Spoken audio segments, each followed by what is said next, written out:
Hi everyone, welcome back to my channel in Less Than 30 with Joanne Smith. I am so excited to bring you part 3 of the Harry and Meghan Netflix series. We've been talking about, of course, their intro to meeting each other, their dating. We talked about in part 2 the racism in the royal family and in the British press. Boy, a lot of things have changed in 1 week. We are going to actually have part 3 about the latest news on Meghan Markle. Things changed. Part 3 was going to be about the Megxit, right? Meghan and Harry leaving, and I think that's important, but I think what's more important for part 3 right now is that we talk about what has happened in the last week with Jeremy Clarkson. Again, just going off of what I had already talked about in part 2 about the racism that they're receiving from the press, this Yahoo named Jeremy Clarkson, who was a British TV personality,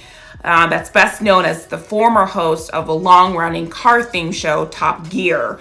So Jeremy Clarkson wrote in the UK Sun underneath his own column these exact words. Meghan, though, is a different story. I hate her, Clarkson said. Not like I hate Scottish First Minister Nicola Sturgeon or serial killer Rose West. I hate her on a cellular level.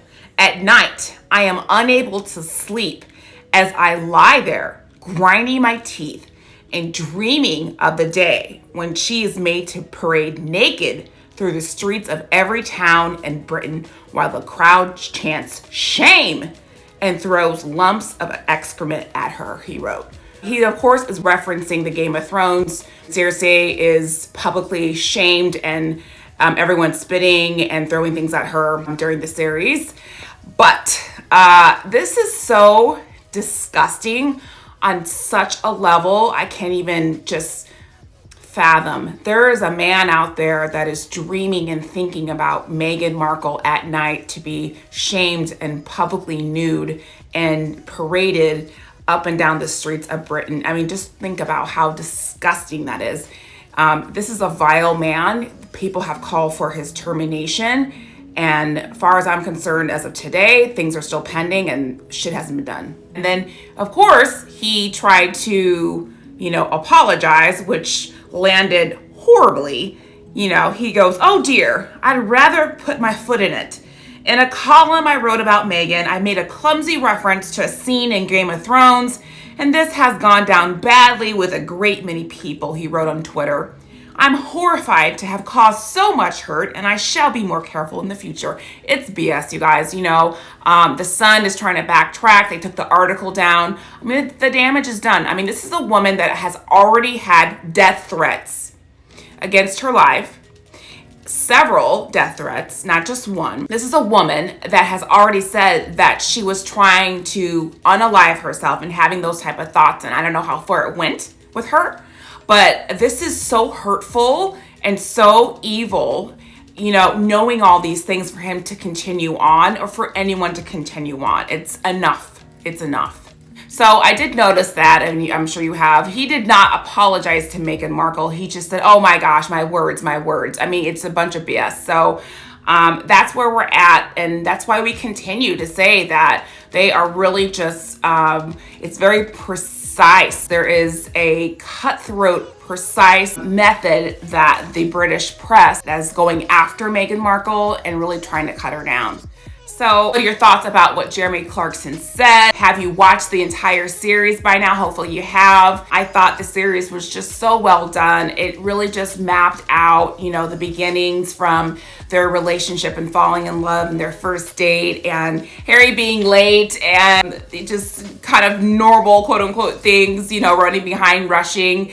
And they just instantly fell in love for each other. And I think it is just a love story for all time. And some may not call it a fairy tale, but I think that even in fairy tales, there are hiccups, and that's just part of life. And that's the true romantic part of it, is the overcoming of it all. And certainly their racism in the press, in the royal family. I find it very particularly interesting that the royal family has not came out and said anything about what has happened and with Jeremy Clarkson. And just imagine if this had been Kate Middleton that had been written about in the newspaper, and someone actually writing that they were dreaming at night that Kate Middleton was paraded naked and people throwing excrements at her in the town square and shouting shame. I mean, what would have the royal family had done at that point? I'm sure they would have put something out, but when it comes to Meghan, nothing. Thank you all for watching. I want to know your feedback about everything that we just discussed. Don't forget to subscribe. If you haven't watched part 1 and part 2, definitely watch that. I will link that in the description below. Have a beautiful holiday season. Merry Christmas. Happy New Year to all. Happy Hanukkah. Happy Kwanzaa. Happy everything to whatever you celebrate. I'm just so thankful for you all. Thank you for my subscribers. Thank you for my new subscribers. And thank you for those that are going to subscribe. We'll see you over there. Bye.